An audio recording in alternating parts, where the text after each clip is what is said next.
Well, apples are good for you. You know that, oh, I'll tell you later. Well, you know, Christy Brinkley, the model who still looks incredible, people ask her what's her, she eats it, she says, I literally believe an apple a day keeps the doctor away. She eats it. That's her.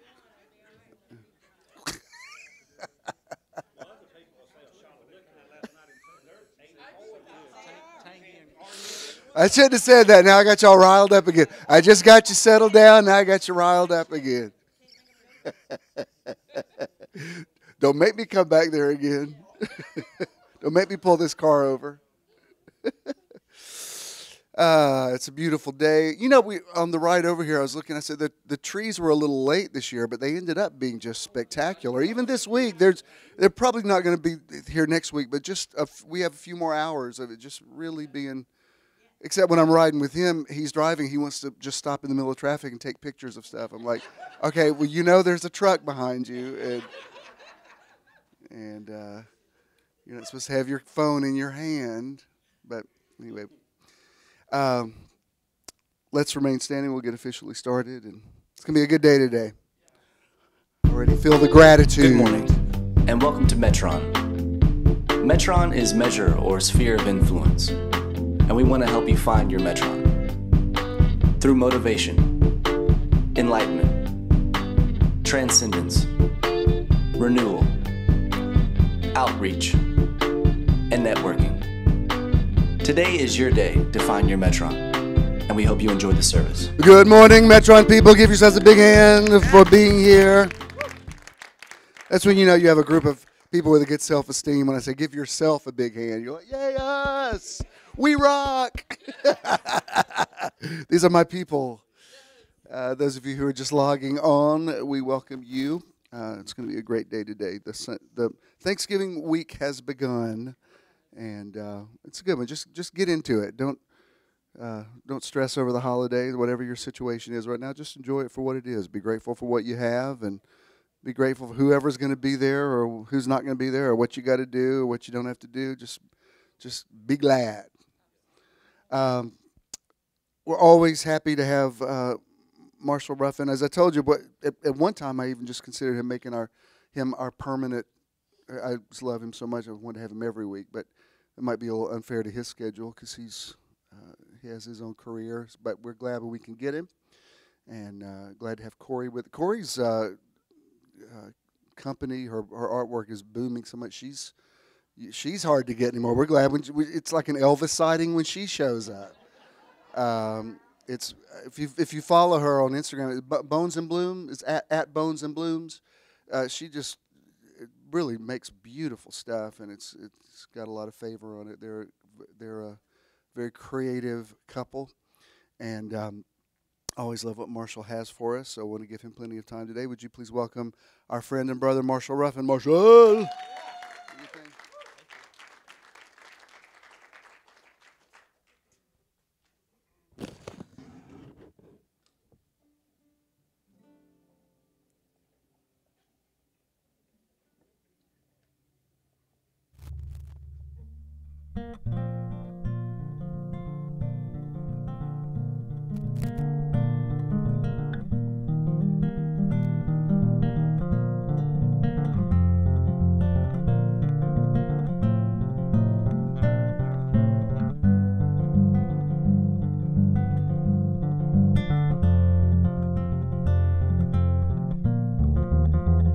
Said I'll meet you in the morning by the bright riverside, where all sorrow has drifted away.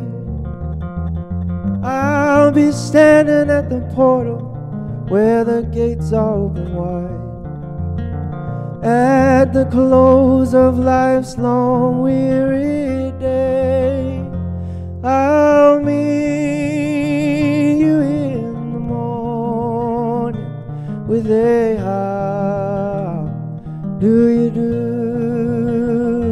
and we'll sit down by the river and our raptured acquaintance renew. You know me in the morning by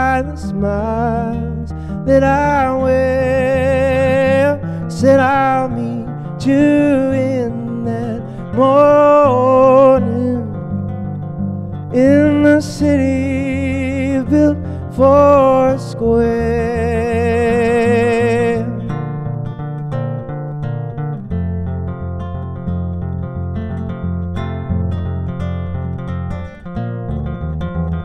Said I'll meet you in the morning at the end of the day. I will exchange this old cross for a crown. There will be no more disappointment, and no one shall die in the land where the sun's going down. I'll meet you in the morning with a how do you do, and we'll sit down by the river and our raptured acquaintance renew. You know me in the morning by the smiles that I wear. I said I'll meet you in that morning, or in the city built for square.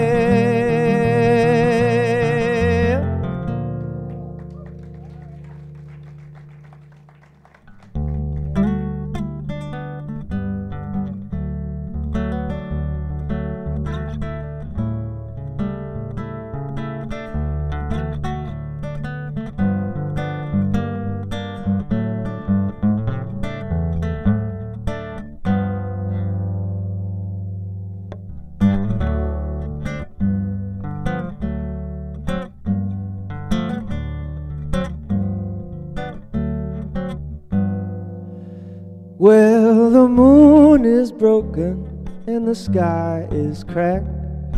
Come on up to the house.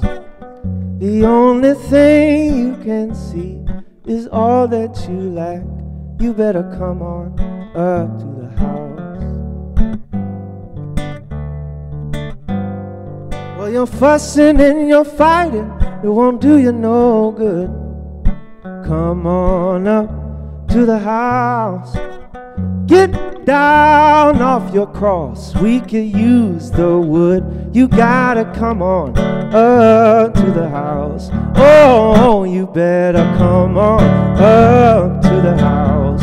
Oh, you better come on up to the house. Oh, the world is not my home, I'm just passing through. I gotta get on up to the house.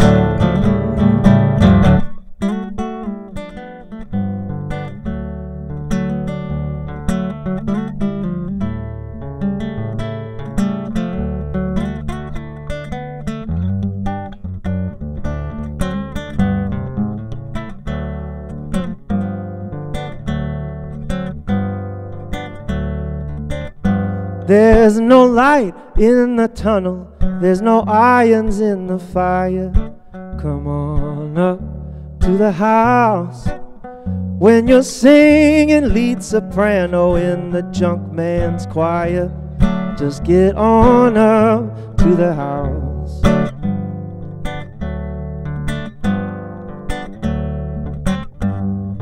Does life seem nasty, brutish and short? Come on up to the house.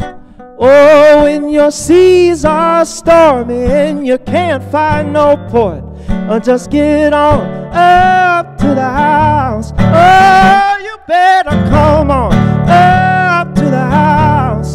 Yeah, you better come on up to the house. Oh, the world is not my home, I'm just passing through. I gotta get on up to the house.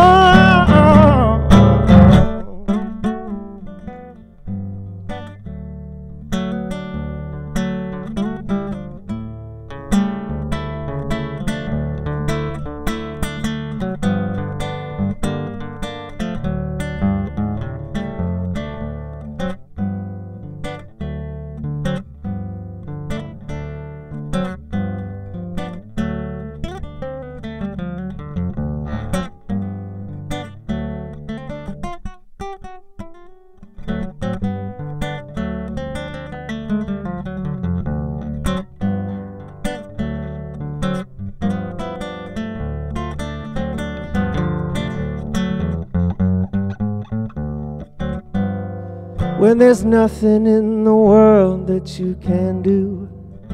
Just come on up to the house when you've been whipped by the forces that are inside you.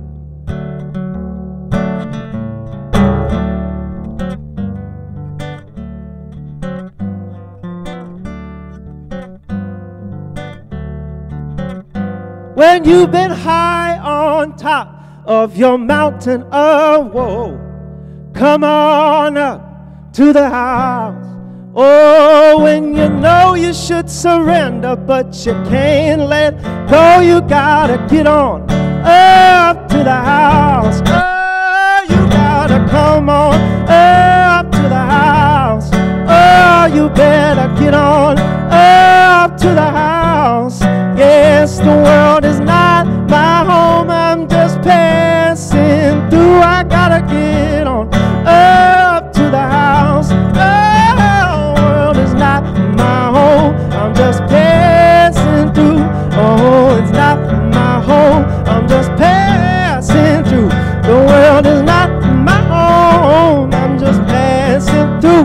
The world is not my home, I'm just passing through. I'm gonna get on up to the house. Oh, I'm gonna get on up to the house. Oh, the world is not my home, I'm just passing through. I'm gonna get on up to the house.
My sweet Lord,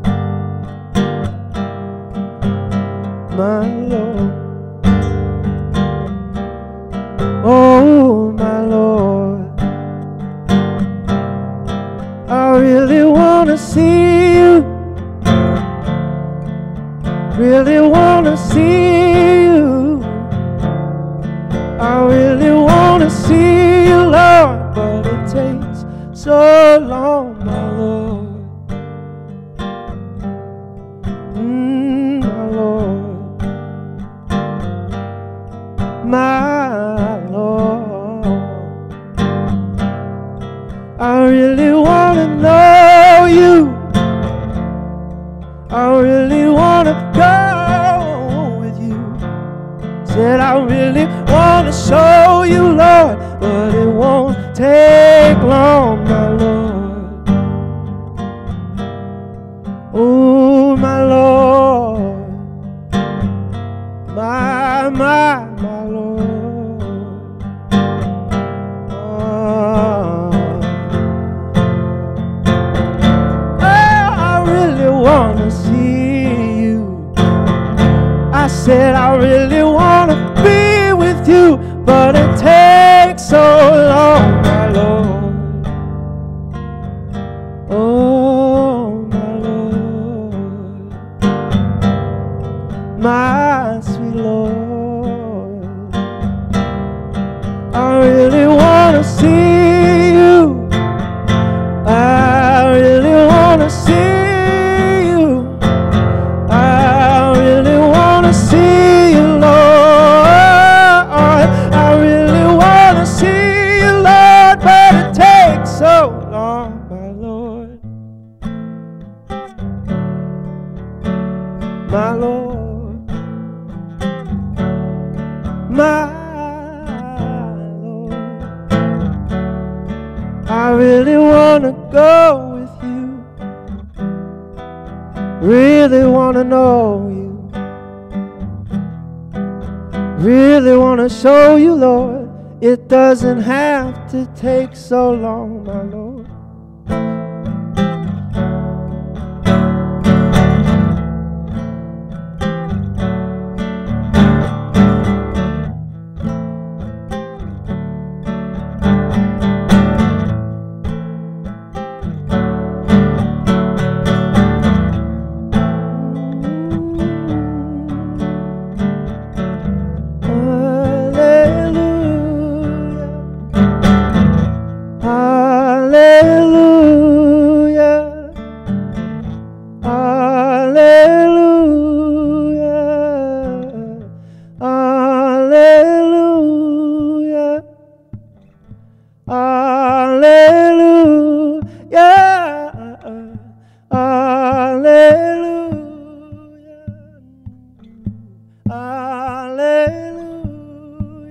My Lord, hallelujah, my sweet Lord, hallelujah, my Lord, hallelujah, my Lord, hallelujah. I said I really want to see you. Oh, said I really want to know you.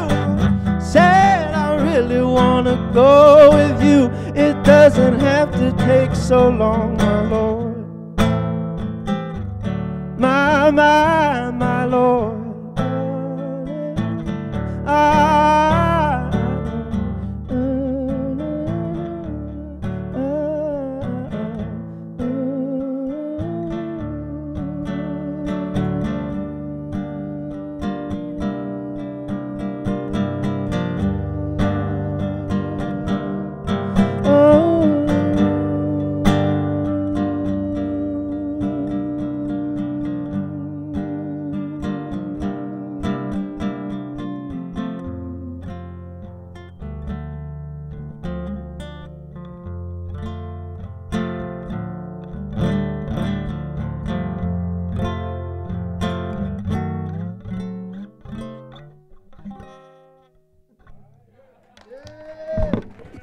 Marshall Ruffin.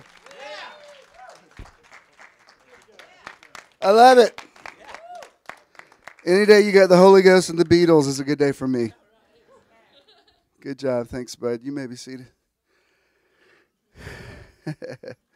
And Marshall will be back with us one more week next week. And then Choreology will be with us for December. It's going to be a great month. I just now realized the people who say they're BJ's parents are here with us. They've always looked suspiciously young to be his parents. But if you say that's who you are, I think they're a couple of friends of his from Iowa. But they claim to be his parents. So we're glad you guys are here. And Joe, it's good to see you. I didn't officially welcome Aisha last week, but we're glad that you're here with Stephen. Glad, and some of you that are doing his food prep, she's helping him do that. I think she's sort of the main character in that whole thing. So that seems to be going well for some of you. It doesn't work for my lifestyle because you never know where I'm going to eat. But for a lot of you, that's a great thing. So glad y'all are here. Okay, I got a lot of stuff to show you. But I'll save that. Remind me of the video because I want to show that before I speak. Hey, you guys, come here. Let's see, what order should I do this in? Well, first of all, immediately following the service, let's go chronologically. Immediately following the service today, we'll be doing our Thanksgiving celebration. We're next door at Opera Diem. We've rented the lounge in there, or as we call it, the Metron upper room. I don't know how they do. First of all, I don't know how we do it because I always think there's going to be too many people for in there, but it always works out. It always has. I never know how they're going to serve all those people, but they always do. It always works out.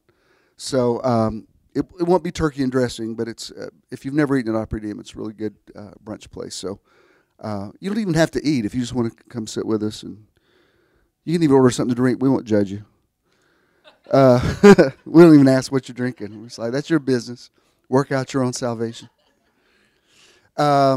Let's see. Then, like I told you, Corey will be here for December. 1 month from today is our Christmas event at Rhodes Hall, the Castle on Peachtree. It's going to be great. Judah's going to be with us. He's going to be doing Christmas karaoke. This is going to be your big, some of you, this will be your big break. We have judges from both The Voice and American Idol going to be there, so this is your opportunity to shine. I'm not going to do valet parking this year because they've got ample parking. It's actually behind the mansion, but it's safe and it's lit. You can just walk across the street, so it's going to be easy. And we'll start at 7. But the reason I don't do an actual sit down dinner is that way if some of you are coming in late, it's not a problem, and that always works out. So if you've never been to the mansion, I hadn't been there in several years and went back in there the other day, and I had forgotten how spectacular it is. It really is an Atlanta iconic treasure. And our cutoff date is the 13th. We're gonna let some people actually enjoy the party this year and not try to sell you your tickets the night of. So that's just the deal. There's no exceptions. Whether you tweet me about it or message me about it or text me about it, as many of you as have done all the above, it's the 13th. It's the cutoff. That's it. Period. I'm not even returning your text. I mean, it's just, I got nothing else to say about it. It's like the 13th.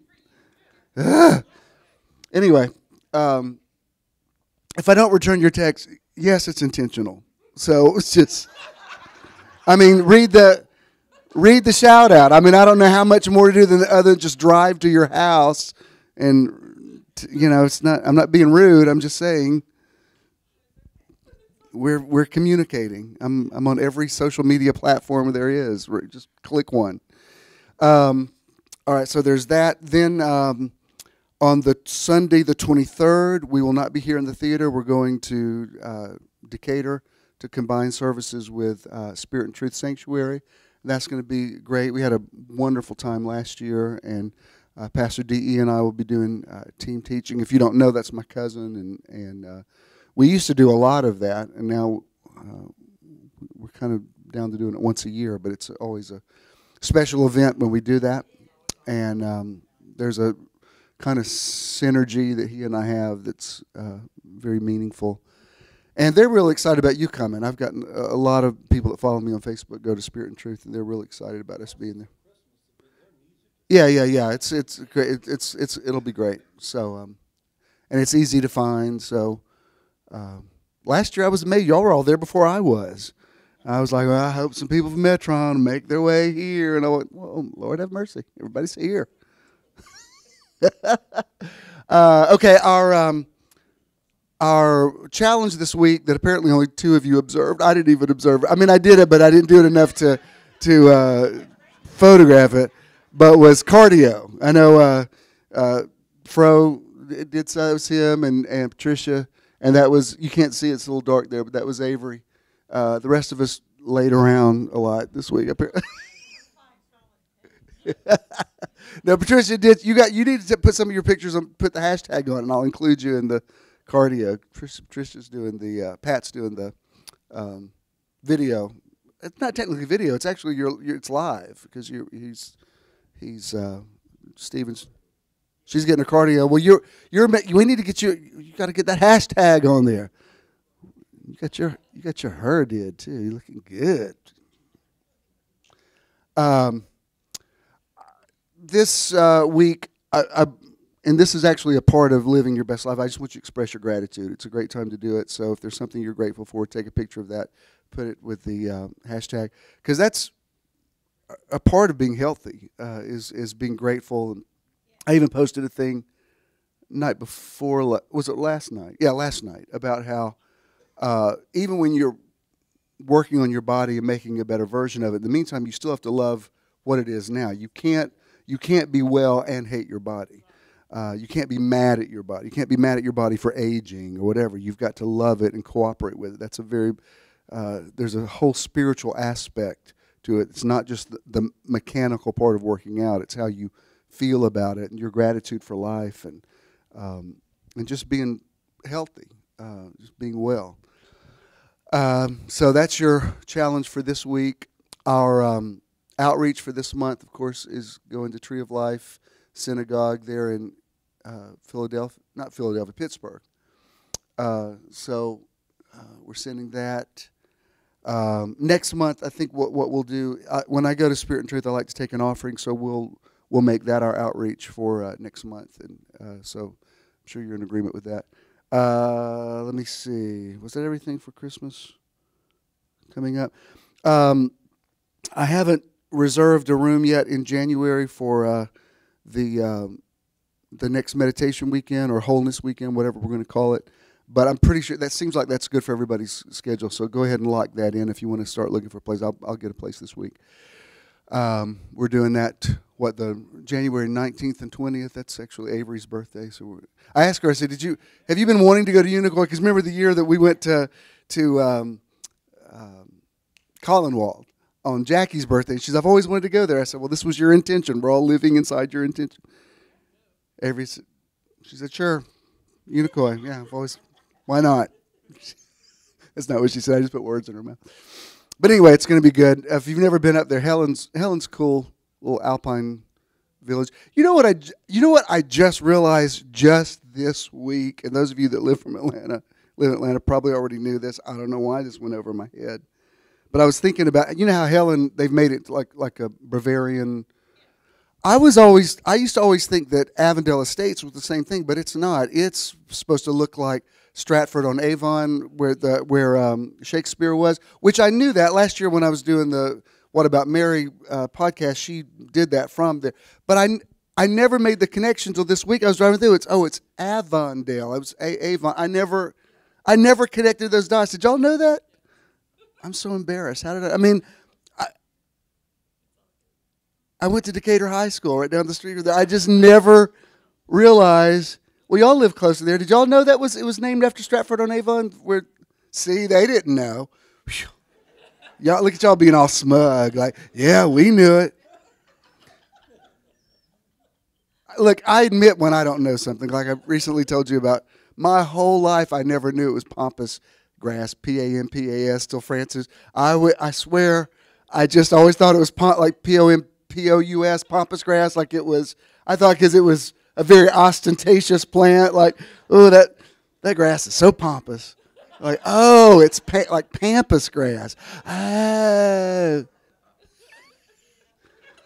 Didn't know that. You just have this moment when you're like, oh, that's what that is. Okay. Look, there's a lot of stuff I know y'all don't know, but I tell you when I don't know something. So I have a good laugh at myself. As I was driving by the Avondales, oh, Avon. It only took me 60 years to figure that out. Okay. Oh, don't act like y'all know everything, because y'all say stuff to me all the time like, I can't believe you didn't know that. So believe me, it goes both ways. I used to have a guy when we were in the very first building. When I would refer to the Amplified Bible, every time after church, he would ask me, he said, what do you mean, what are you talking about Amplified Bible? And I said, it's a translation. I could not, he asked me it every week. So finally, I went and got one. I said, wait right here. And I went to my office. I said, it's called the Amplified Bible. And he said, oh, I thought it had like speakers you put into like it was amplification. I said, no, it's a translation. There's no electronics involved.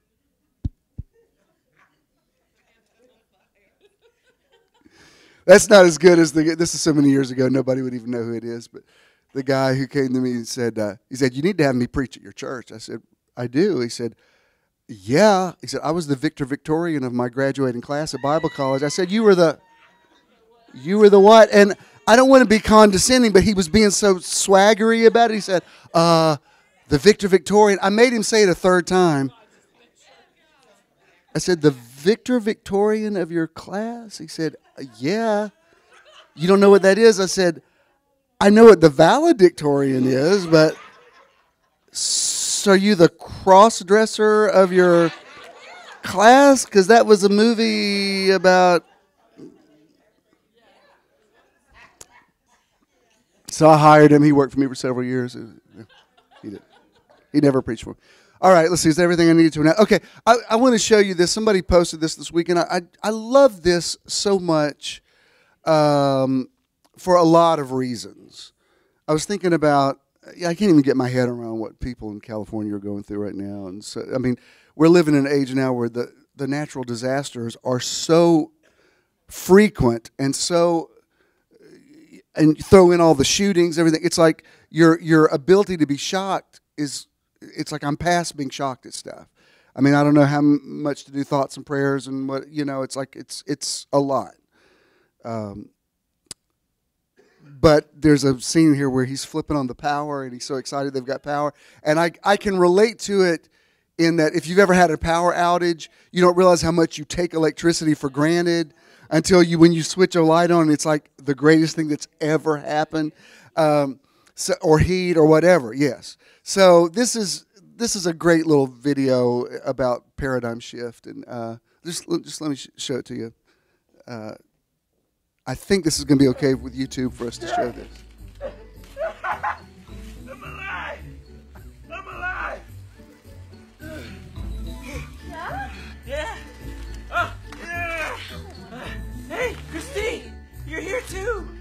I love you! I know. Dad, what's happening? Honey, the power works! It's coming, it goes on and off whenever we want! We've got clean water! Oh, that's great, look at that! Ooh. I bet I know what this does! Rain down the glorious water! Shoes. Oh, what do we got here, guys? Food. I love food. What? A brief place? We might have work? This is awesome. Look, what's in here? The what? Jack, be careful. Oh, I have a car. Did you guys see this? Yeah, you have a car. A car! And don't forget your coffee. You're the best.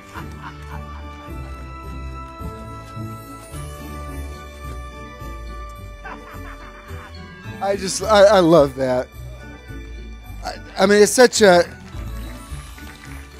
it reminds me of the end of It's a Wonderful Life where he comes back and all the stuff that he hated about Bedford Falls, now he loves it. Like when he's running upstairs and he always cursed that thing that was on the banister, and he picks up and kisses it and puts it back. It's like that's so great. I've watched it several times. It really, the more I watch it, the more it kind of chokes me up because that's a lot of gift wrap they use for that for that video. But the point is that his family is a gift, and the little things that you take for granted. It's just I love that. I think everybody should probably watch that once a day. Kind of help you put things back in perspective. All right. I believe that is everything. Okay. Miss Roz had a birthday. You share a birthday with Rhonda, right? Yeah. So happy birthday to her. And, yeah. Miss Lillian, when was your birthday? Monday. Well, happy birthday to you. Again, she says she's Pat's mother, but I don't know. I think she seems really younger.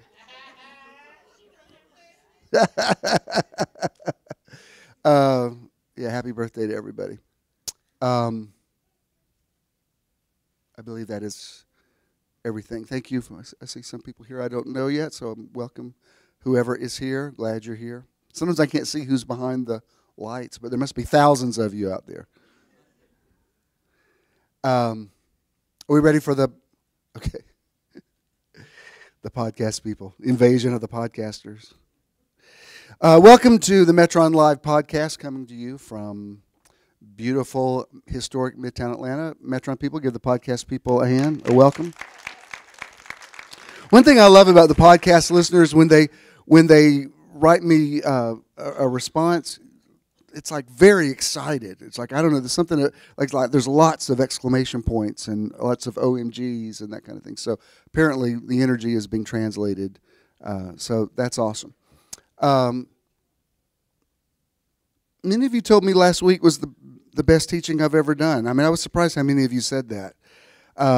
We're talking this month about, from the 91st Psalm, he that dwells in the secret place of the Most High shall abide in the shadow of the Almighty. Specifically, well, the title is The Secret Place of the Most High, the Manifested Miracles of the Meditative Life. And last week we looked at several different translations that use the word Shaddai, Shaddai, Hebrew word, one of the many names of God. God had lots of names under the Old Covenant. And Shaddai or El Shaddai, the term El Shaddai means the God who's more than enough. Shaddai means the God who says that it's enough. Or another translation is the God who has breast, the breasty one. And I've never, in 46 years of preaching, I've never seen this before, but I had a word, I shared this with you last week, when the scripture says, you tremble at his word. It actually caused me to shake inside when I saw this, that the imagery of God who is as female as male, God is neither he nor she. We ascribe gender to God because the Bible was written by men to men, and it comes from a patriarchal paradigm. But God is gender neutral, and he, she, it is both genders. The 91st Psalm is all very feminine energy. It's all about the maternal side to God. It talks about like a waterfowl that puts her chicks under her wing. There's a lot of that kind of imagery. But specifically, it says those who dwell in Shaddai's shadow, or the shadow of the one who has breast, who says it's enough. And we talked last week about the act of nursing a baby, and that it's a great thing if you can. Those of you mothers who are able to do that, it's a beautiful thing. They've proven that it really gives kids a leg up with their health, with their immune system, that sort of thing. But there's also a time when you wean a child off of nursing. My feeling was always, because all four of my children nursed, and their moms always said, once they get teeth, they're ready to chew food. I mean, it's not rocket science. It's like it's time for them to individualize. And we were talking about it. There's been a lot of layers. We talked about the prophetic word that Fred gave 2 or 3 weeks ago, and how I kind of expounded on that, and that I say this with no fear, we're becoming God. And some people are afraid to say that, like, well, that sounds New Age or occult or whatever. But that was the whole purpose. It starts. The Bible starts with, let us make people in our image and let them have dominion. And Jesus comes along and says it's necessary that I go away so that you can realize who you were created to be. So when we talked about being under the shadow of Shaddai, it's the shadow of the mother who says you have nursed long enough. I will always be your mother. I will always love you. But now you're going to have to feed yourself. And we've been in that zone ever since I started Metron. I want to save saying this for later today when we're over next door, but I can't express how shocked I am that we're into our 5th year, and how grateful I am that you are here with me and still in this flow. It's an interesting thing about the more you seize the day and are present in every moment, it actually makes time go faster, which is kind of an odd thing, because I really appreciate everything, and it's like I'm just nearly in denial that it's Christmas again. I'm not sad that it is. I just can't believe that it is. I mean, it seems like it was just a few weeks ago that we did this. It is what it is. I'm trying to get acclimated to the fast passage of time. But in saying that, I want to say I'm so grateful that I didn't, when we started this, I didn't know where I thought we would be in our 5th year. I don't know that I had a vision for it. I'm not sure I have a vision for it now. That is still being distilled in my heart. But in the meantime, it's really been exciting to see where Spirit, Source, God, whatever you want to call he, she, it, has taken us. It's a beautiful thing. And if people don't understand it, I'm okay with that as well. Some people say, well, so-and-so came to church, but they didn't get it. Well, that's okay. It's fine. I'm like, there's some things your spirit gets before your mind gets. But I will tell you this. I was looking at some websites last night, and some of these very fundamentalist websites who talk about, they weren't talking about me, but they were talking about a lot of the stuff that I teach, including meditation, and talking about this is New Age and it's a cult and you need to avoid it.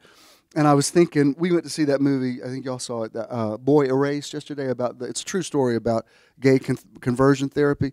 And I thought, no, conventional Christianity meets the definition of witchcraft way more than what I do. I'm more like, no, you're on your own, you figure it out, work out. The Bible thumpers, they're the witches, believe me. Cause they're the ones that try to put spells on people and control everybody and tell them who they should be. I'm like, if you want to call me a cult, I know you are, but what am I? Like I'm teaching liberty. I'm saying, be free and believe however you want to believe.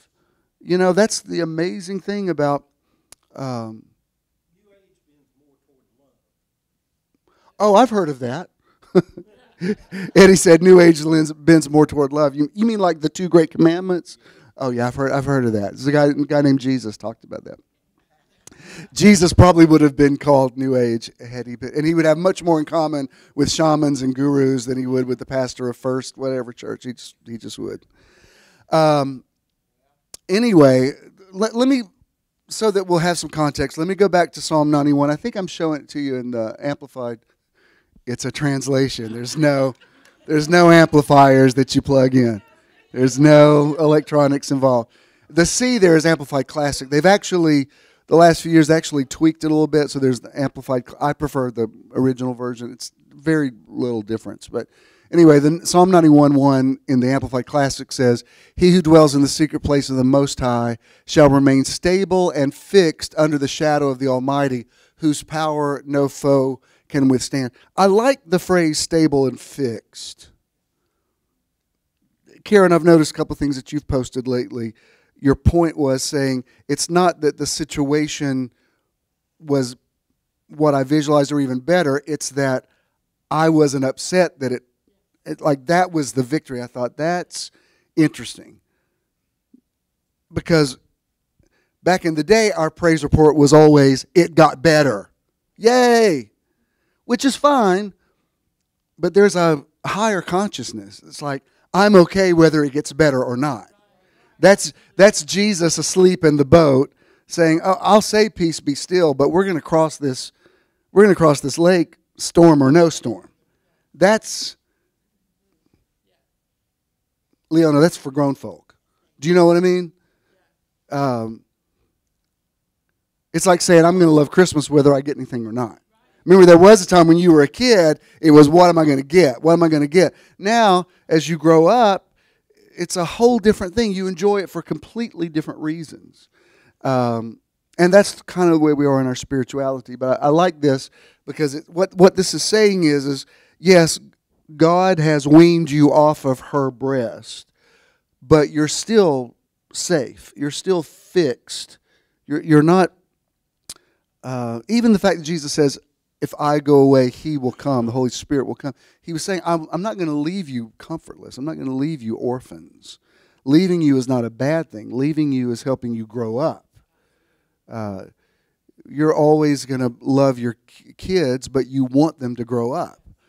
And you want them to make their own decisions and learn from their own trials and errors. And there's some things you can't tell them. They have to figure out for themselves. And so you have to say, all right, well, I'll be here for you to, love you through it.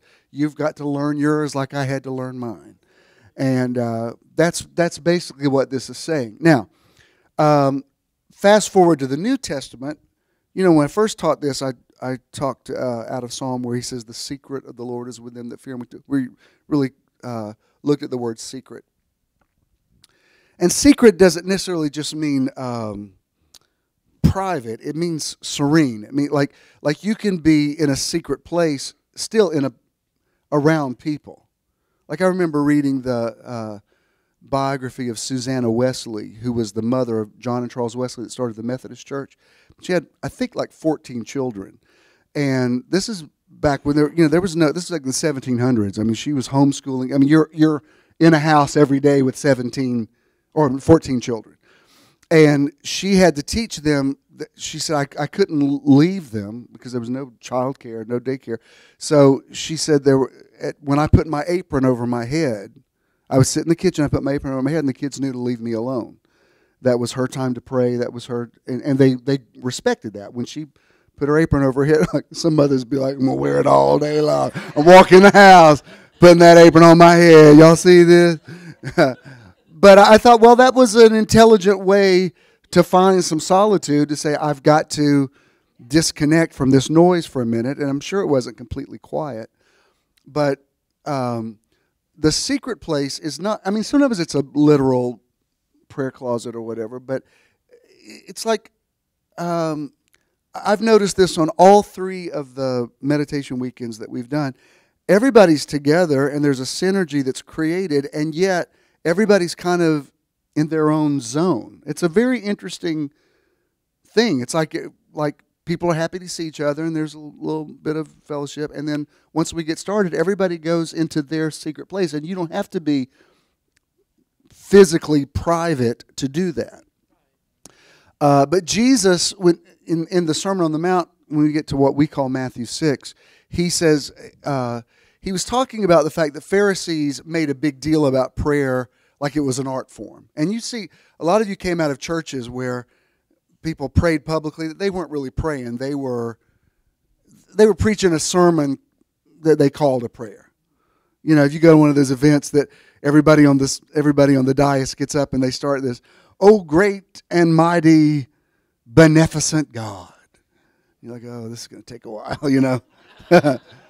And, you know, everybody gets up and they say their long thing. They're not praying, they're performing. And you can say a lot of stuff in a prayer. I remember when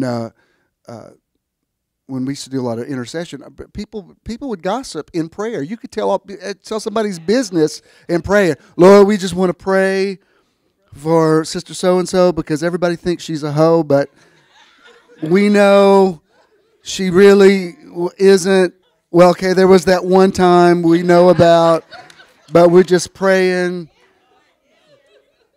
You know, like I was amazed the stuff I would learn from people in prayer. Like, wow, I didn't know that about her. You know, especially if she's in the circle. You know, you're like, wow, really? Okay. So when Jesus talks about the secret place of the Lord, pray for brother so-and-so. We thought he was gay, but now we realize he just liked to dress nice. Well, there was that one time, Lord, that we know about, but I know they didn't really mean it. Anyway, now y'all shouldn't have laughed at me. Now you got me all worked up. Anyway, when Jesus said go into the secret place, he was saying all of this. I made y'all laugh too much. I'm sorry. I need to get one of those nurses like they have like those really old school black churches. You know, some of you white people have never seen that, but there's churches where they actually have nurses on staff, and they're in like uniforms and everything. That if somebody gets too wound up, the nurse will. I don't know what do they do, and they take you out. They like. Oh, they have smelling salts, fan you and everything. Wow. I would love to be that caught up. I would love to be like, wouldn't that be awesome? Like a nurse has to take you out. That's when you know, well, we had some church today. Now that was church. I love that. I want nurses now. All right. All right, y'all stop making me be funny. I'm trying to be serious. I'm trying to preach the Word of God. When Jesus talked about the secret place, he was saying, don't put on a show like these Pharisees do. He said, if you've got to pray, find yourself a closet. Let me show you what he actually says. This is Matthew 6:6. This is in the Message. And he says, here's what I want you to do. Find a quiet, secluded place so you won't be tempted to role play before God. Just be there as simply and honestly as you can manage. the focus will shift from you to God, and you will begin to sense His grace. Now, the reason I'm using the phrase, isn't that good? The reason I'm using the phrase meditative life, I believe there's a place for meditation. I'm not even sure we're going to actually do it today or not. We may. But I want you to understand meditation is a lifestyle. There are sometimes, like when we do these meditation weekends, we're putting the entire focus on that. Like you're going away. It's not a vacation. It's a contemplative time. But you don't have to. It's like I was telling you last week, when you get up and have your coffee in the morning, turn it into a meditation. You don't have to sit on the floor in a lotus position. You just don't turn on the news. Go stand in the window and look out and think about your day and get a vision and have a moment of solitude. I'm telling you, it makes a difference.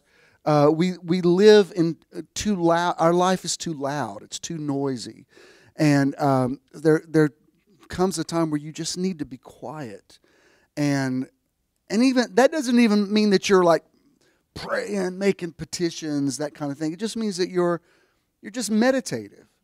I think the reason you call your garden a Zen garden, it's not about the horticulture. It's about the vibration that you feel in that space.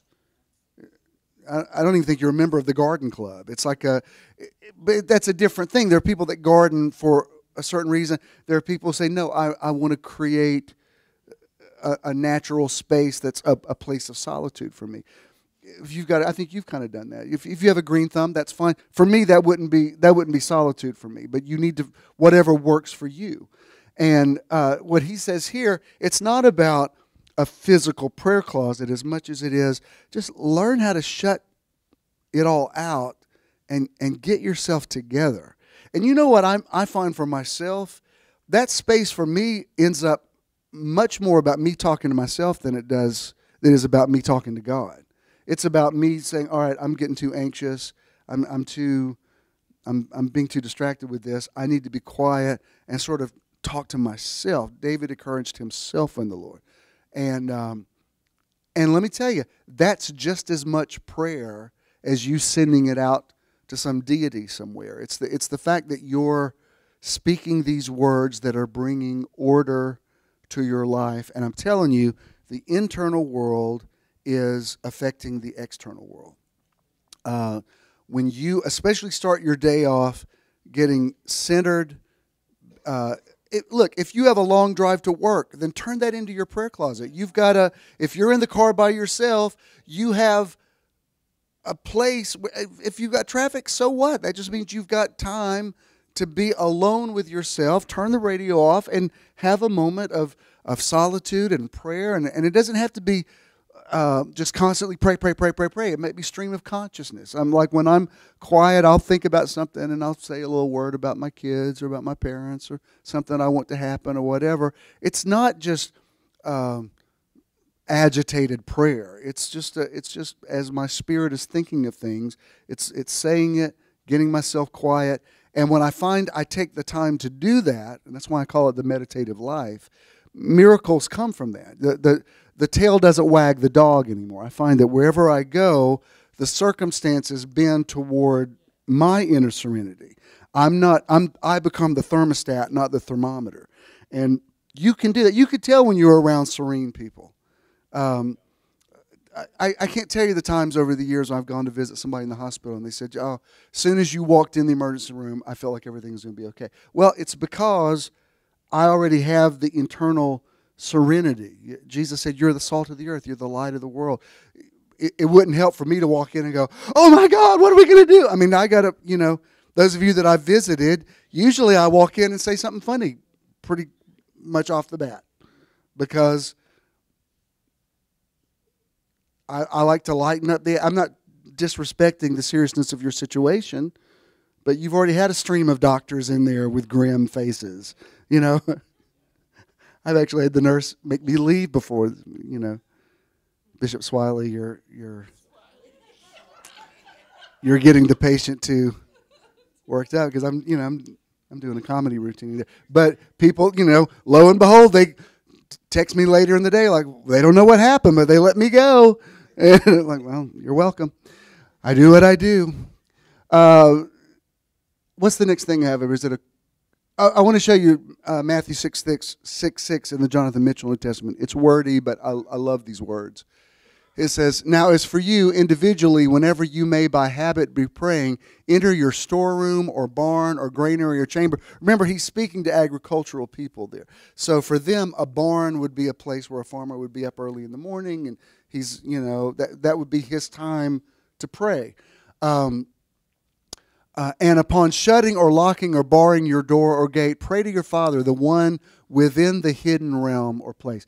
He who dwells in the secret place. It's a lifestyle. If you just wait to pray on Sunday, you got 6 days in there that a lot of crazy stuff could go down. So you need to learn how to live in a place of sanctuary. It says, "So then your Father, the one continuously seeing within the secret realm or the secret place, will continue giving back to you and in you, or giving in answer for your expectation, or will habitually be paying you." What he actually says in the King James is, pray in your prayer closet, and the one who sees in secret will reward you openly. That's why, it's not a fluke when good things happen to some people. And you think, why are they so lucky? Why are they so blessed? Well, you don't know what's going on internally in them. They may be so magnetized that, everywhere they go, good stuff just happens to them.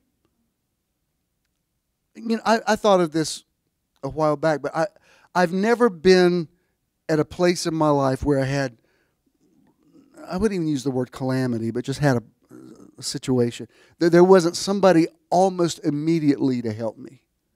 Like, I was thinking about it the other day. I remember one time when we had the church, I looked at my gas meter. I thought, I gotta get gas. Well, then my phone rang, and it was somebody in a counseling appointment. So I ended up, I'm driving for 45 minutes talking to this person. Meanwhile, I'm on I-20, and oh crap, I'm out of gas, because I got involved in talking to them and didn't notice it. I pull over. As soon as I pulled over, a guy just pulls over with me and says, "Are you Jim Swilley?" I said, "Yeah, I think I just ran out of gas." He said, "I watch you every Sunday. I'm taking you to get gas." He drove me, got my stuff. There wasn't even a minute of me saying I need to call AAA or whatever. It was like there's always been somebody, always, immediately. And I learned early on. I thought, I'll always be okay. There'll always be a ram in the thicket. You know what that means? Remember when Abraham went to sacrifice Isaac, and when he decided not to do it, there was no ram, but then they saw a ram that was caught by his horns in the bush. There'll always be what you need when you need it.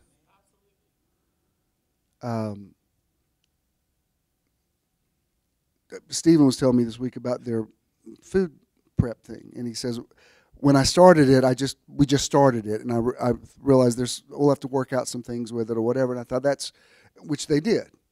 I think you forgot somebody's food and had to drive out to Conyers and give it to them, whatever. I said, that's the way successful people think. You just get started. Everything is on the job training. If you wait till everything's perfect, you'll never do anything.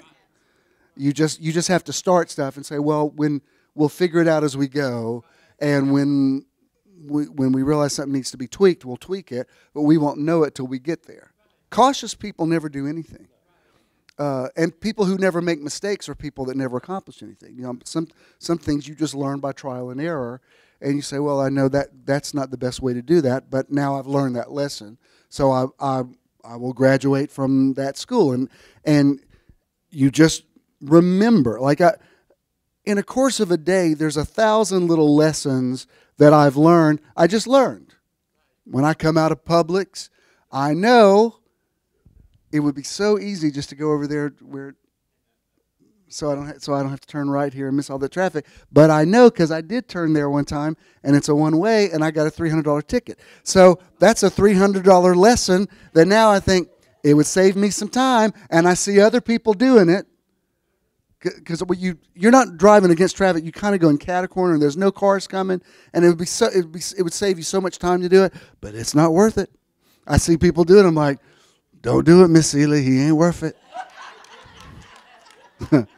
That'll cost you $300. I know. I've had enough tickets around here to know, don't do that one. That's 200. I know. Those are here, but you don't know that now you know. Somebody's blowing the horn behind you like, nope, I ain't moving. I already did it. You can try it if you want to. Go around me. I already been there, done that. They don't care when you go to traffic court. You try to tell them your point. They don't care. Just guilty or not guilty. Next. That's all they care about. So we're learning things not just by the Spirit, but by experience. All right. I like this quote. I want to show you 2 or 3 quotes that are about the serene life, the solitude life, the meditative life. This Mathew Donnelly says this: we are all either conditioned by belief system or consciousness. Belief system is built through the world. Consciousness is built from within. If you don't hear anything else I say today, this could be the most important thing I'm going to share with you. There are some things that I have received from my ancestry, from my family, from my heritage, from my culture, that are still valid and they still work for me. And I have incorporated them. I use this a lot, but Jesus said the kingdom of God is like a man who brings treasure out of his house, things both old and new. So there are some things that still serve me, that I still love and cherish. There are other things that I know are not right. I know are not true. Again, watching that movie yesterday and trying to see these people convert, these people who are clearly gay, who just learn how to say the stuff that the people say to them so they don't do horrible things to them. And in the last 8 years, I've gotten letters from people who have been through conversion therapy and exorcism and shock treatment, things much worse than what I saw portrayed in that movie. And when at the end of it, when it says the guy who's the director now lives with his husband, I thought, there you go. And that actually is true. The guy that used to direct Exodus International is yeah, it is. Good movie. But I look at that stuff and I think, no, I'm not a part of that at all. That's the part of traditional Christianity that's just creepy as all get out. I mean, I know what it's like to go to the funeral of somebody that was very close to me at one time who shot himself in the head and killed himself.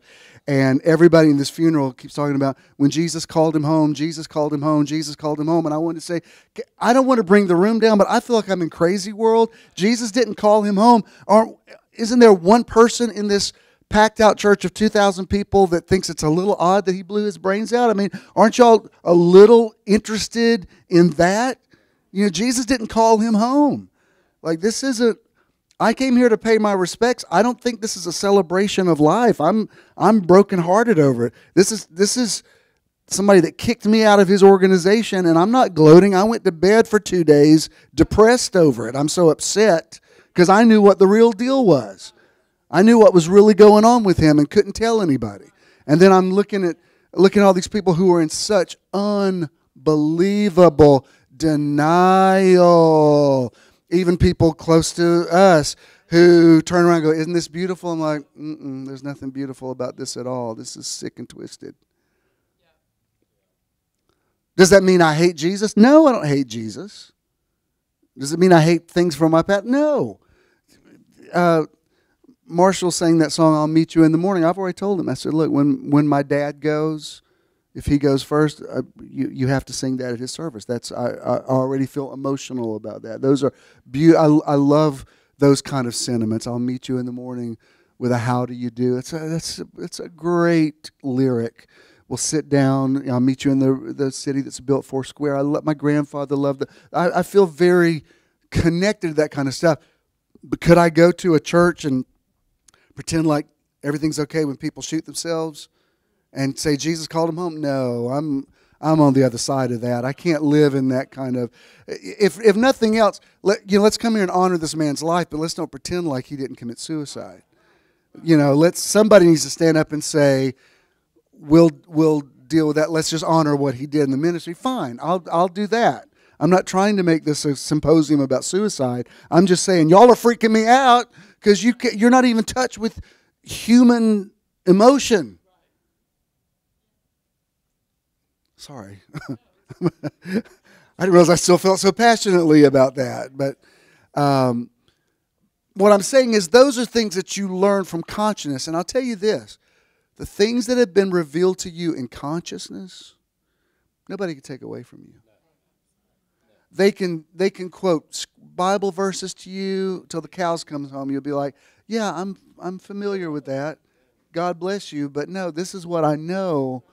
My spirit has already told me this is right. It's not that I'm being unteachable. It's just that I know that I know this. Why do you think he wasn't shaken when the Pharisees would really mess with him? Like they would say things like, they would question his paternity. Is not this Joseph the carpenter's son? And really get inside his head. How can you say you know anything about Abraham before you're not even 35 years old? And just they called him Beelzebub and all kind of stuff. How was he not shaken by it? Because he had an internal life.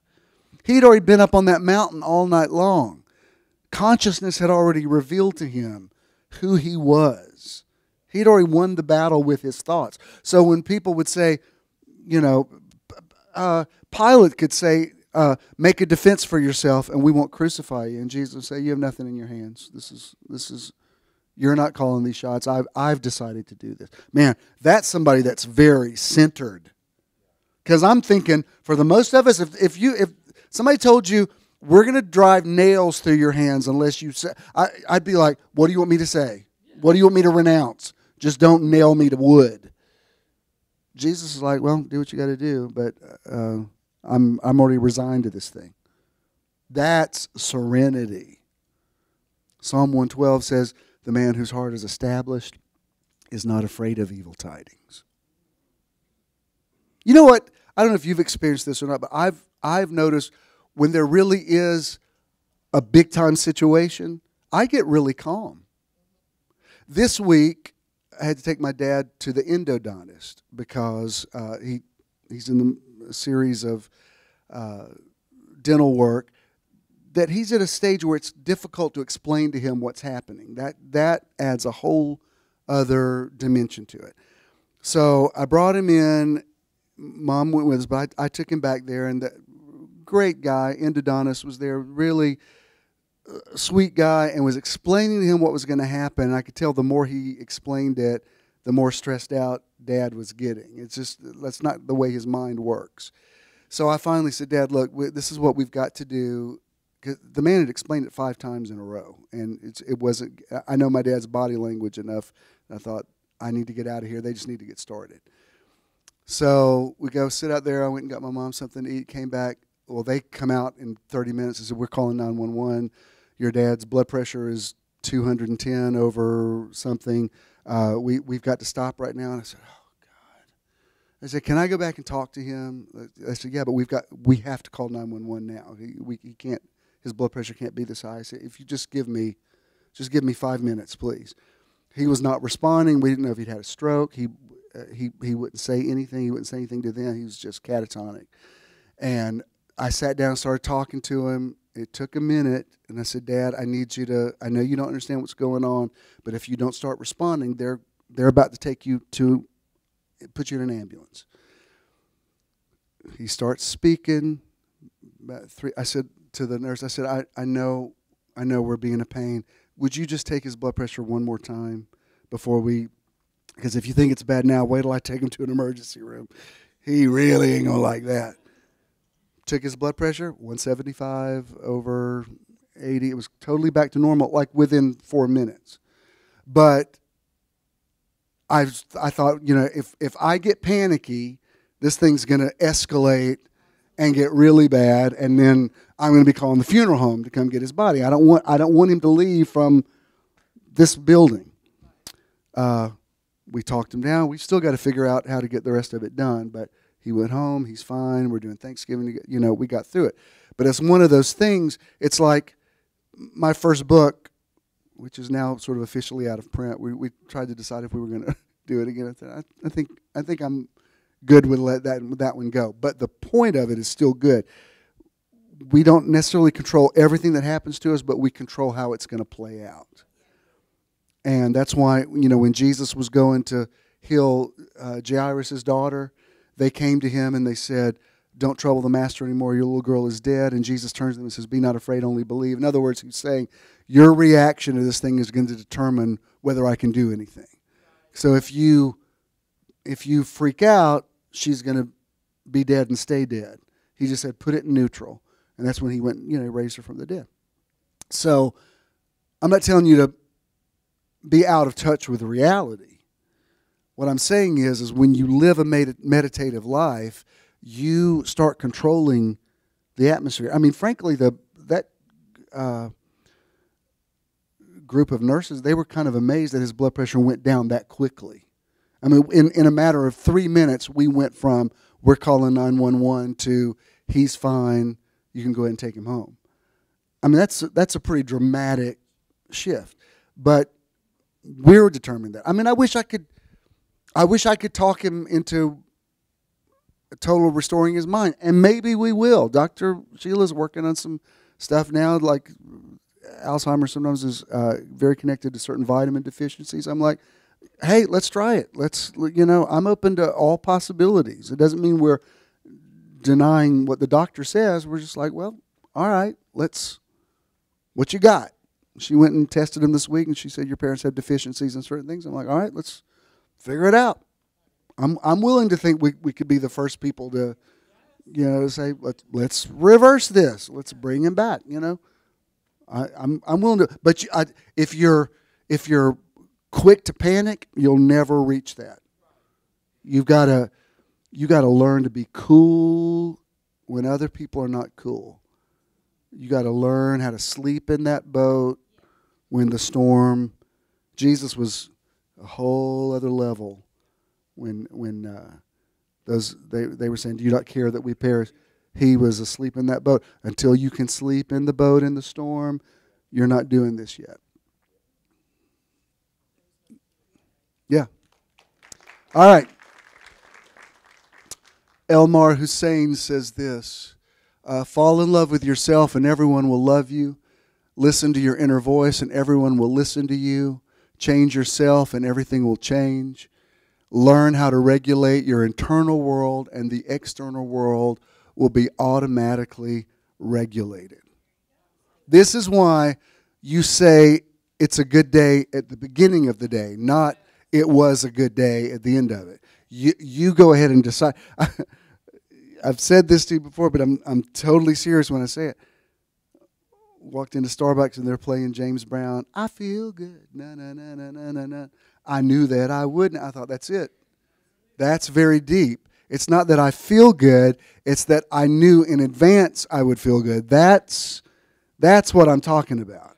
Not I'm waiting to see, am I going to feel good? It's like, no, I know I'm going to feel good.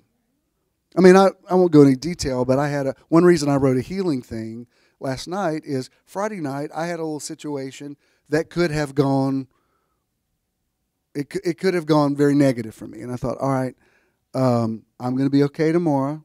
I may go into bed early. I got to get some stuff together here, but I'll be fine. And let me just say the fact that I'm here today and teaching is what I used to call a miracle. Now it's like, well, no, it's not a miracle. It's that I had the opportunity. It's like life brings you this menu and says, would you like a migraine headache for the next 2 days? And, how about the kind where you're on the bathroom floor, can't get up, throwing it. If you've ever had one of those before, you kind of know, like, oh, I know what this feels like. I haven't felt this in many years. What in the world triggered that?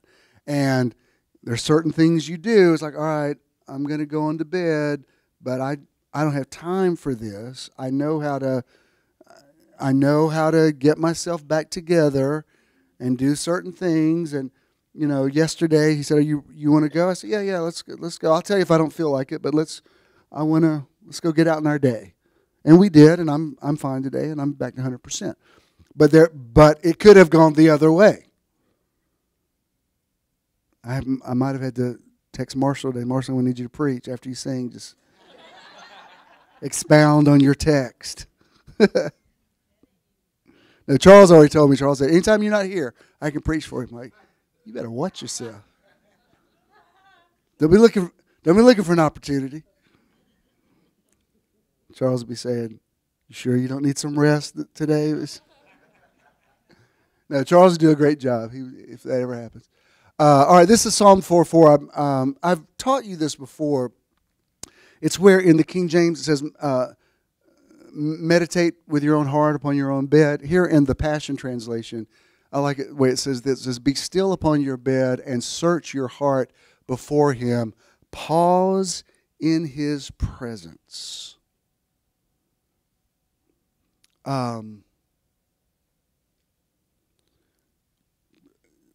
It's important to just know the moment that you're in. Yesterday, part of me getting myself back in gear after we saw the movie, I said, let's go to the park. I want to walk a little bit. And it was very cathartic. It was like, I love the way the trees, those oak trees smell in the fall. There's that park has a lot of neuropaths in my brain take it to a blissful place, which is very conducive to healing. You know, if you want to get well, you need to get in a place that's going to make you better. That's why sometimes it's better for you to get out of the hospital. I'm not against hospitals, but there's a time where you start thinking this is becoming counterproductive. I need to be somewhere where, it's time to get out. This isn't a good environment for me right now. So we did, and we just sat. I took that 3D picture of us sitting on a park bench that I've sat on my whole life, but it was just I wanted to freeze frame that moment because it was just that it's like the last few hours of fall. I love the fall so much, and I don't dread winter. I just love the fall, and so I just want to sit there and look at those burgundy and rust-colored leaves while they're still hanging on because they're just going to be here a few more days. I just want to take in this moment. I've seen the fall before. I've taken pictures of those things before, but people say, y'all want to look out mountain again? Yeah, we love it. We like to go look at it again. And the next week we went to Amicalola Falls. Y'all been there before? Right. We wanted to go again. Y'all just go somewhere every time. What's your point? What do you care? If it makes me feel better to go look at it, it just makes me tired to see those pictures. Really? You're tired by looking at a picture of me walking through the woods. Wow. You're just tired. That's really tired.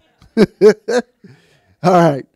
And then Deepak Chopra says this, and we'll end on this. Every cell is eavesdropping on your internal dialogue. I know that that's true.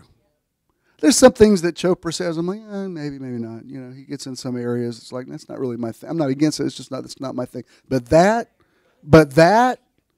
yeah, I'll take that. If that's the only thing you ever said, I'm like, yeah, that's worthwhile. To think that every cell of my body is listening to what I'm saying in the prayer closet. Because ultimately, the prayer closet's in you. The church is in you. The sanctuary is in you. It's important to go internal, the place of safety. Live from the inside out.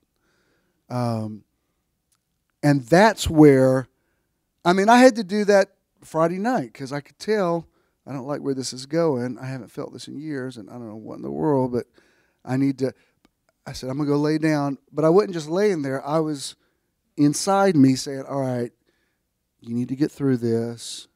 This isn't going to happen. And there was a time I'd be like, well, I'm going to be out of commission for the next 48 hours. Yes.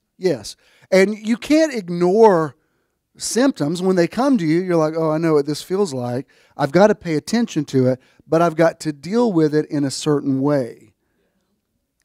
And I don't just mean medicate. I mean like sometimes meditation is the medication.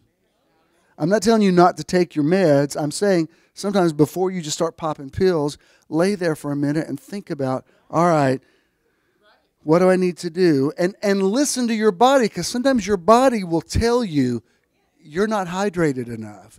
You need some niacin. You need some potassium. Go eat an apple. Go eat a banana. I mean, I've heard my body tell me that before. I've heard I don't need to call a doctor. I'll lay there and listen to my body. My body will say, you need some protein. You need, or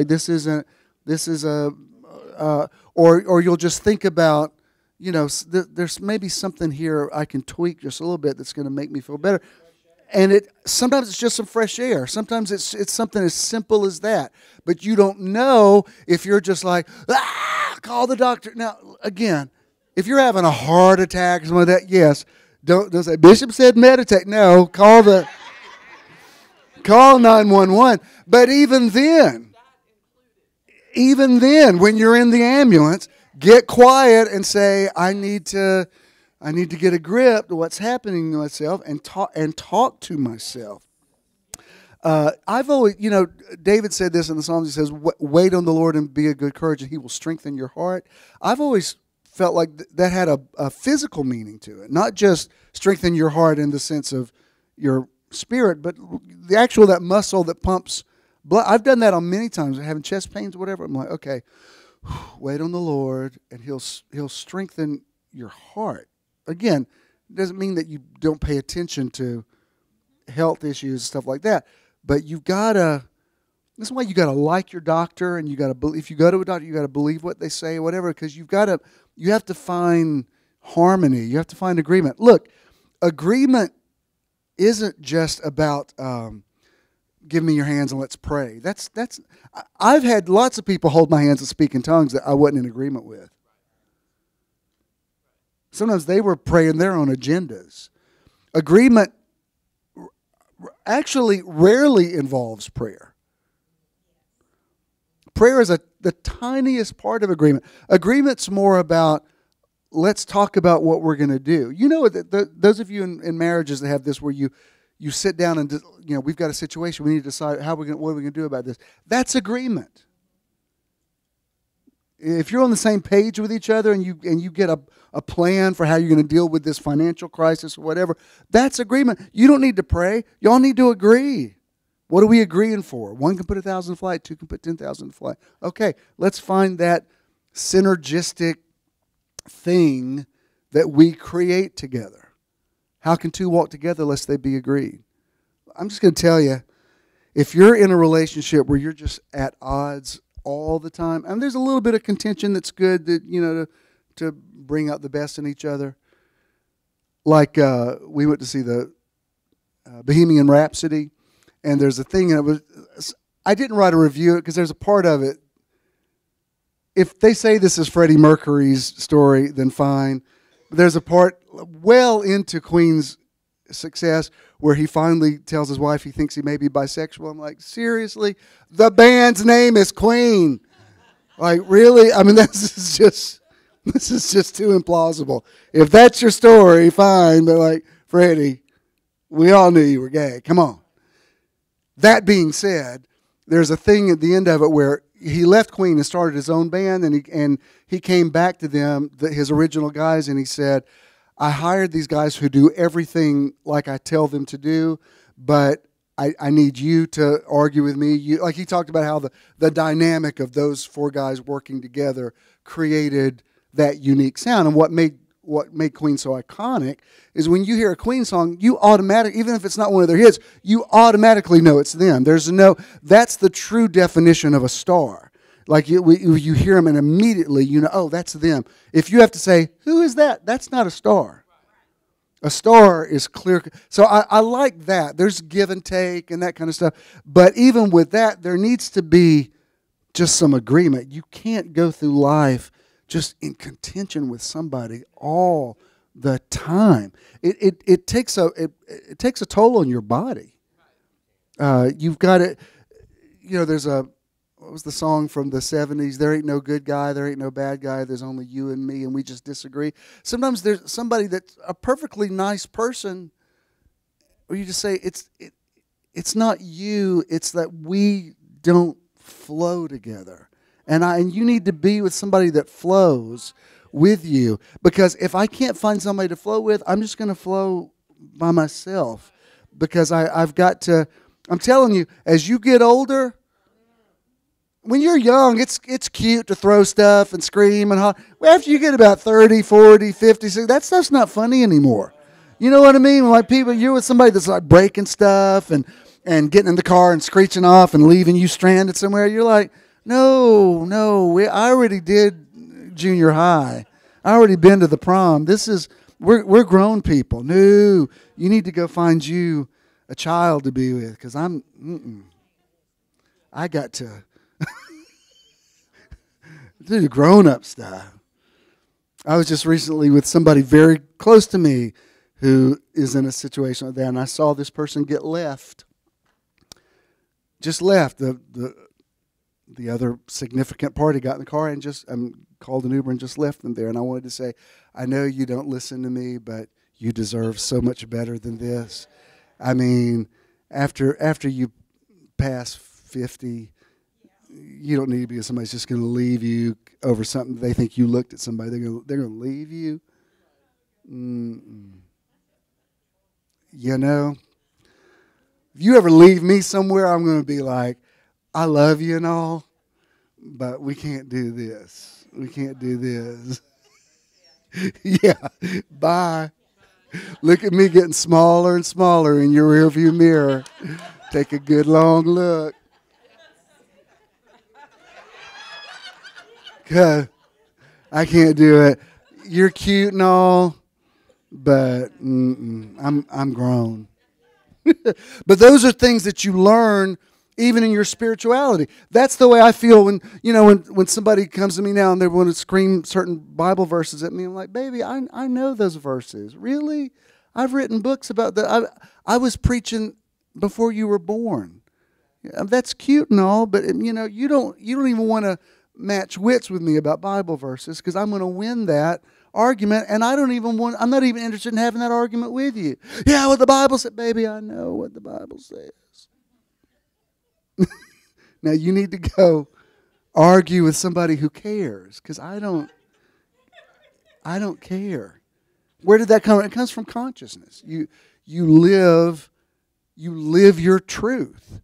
You live your truth. That's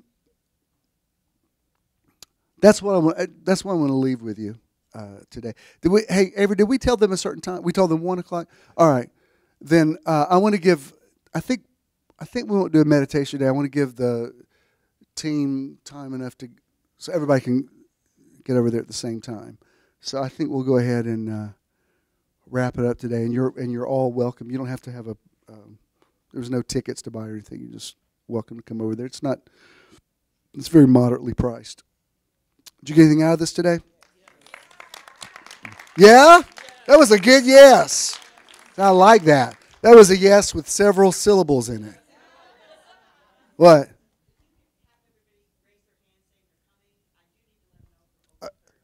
Okay. So everybody that's for sure coming. Oh, Lord. Hush. Everybody's a comedian.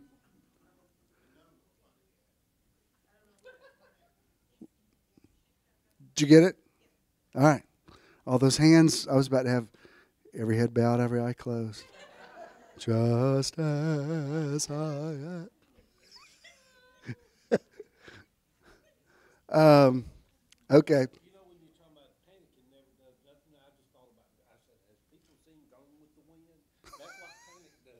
Wait, which thing? What from Going with the Wind? What do you say? Oh, yeah. Bless her heart. Yeah, it doesn't help. You gotta be calm. All right. Let's all stand. Look, we're not going to do a meditation, but let's just take a moment. Just take a moment just to stand there and close your eyes and just feel yourself being centered with these words spoken. David would include the Hebrew word Selah in his lyrics, and it just means to pause and calmly think of that. Just think about where you are right now. Think about your life. Think about what you're grateful for. And just own that for a moment. Just feel that. Feel the strength of that.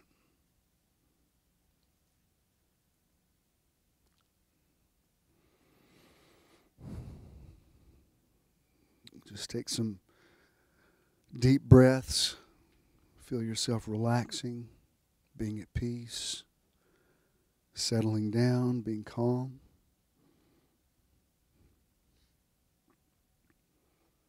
You know what to do. You know how to handle your situation.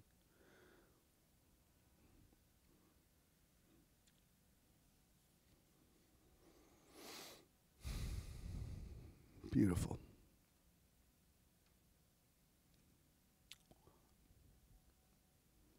I speak peace to everybody in here today. Peace to your mind, peace to your spirit, peace to your body.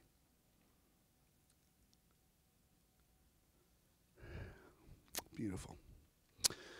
All right, just remain standing. Let's go ahead and hit that for the YouTube audience. Contributing to Metron is quick and easy.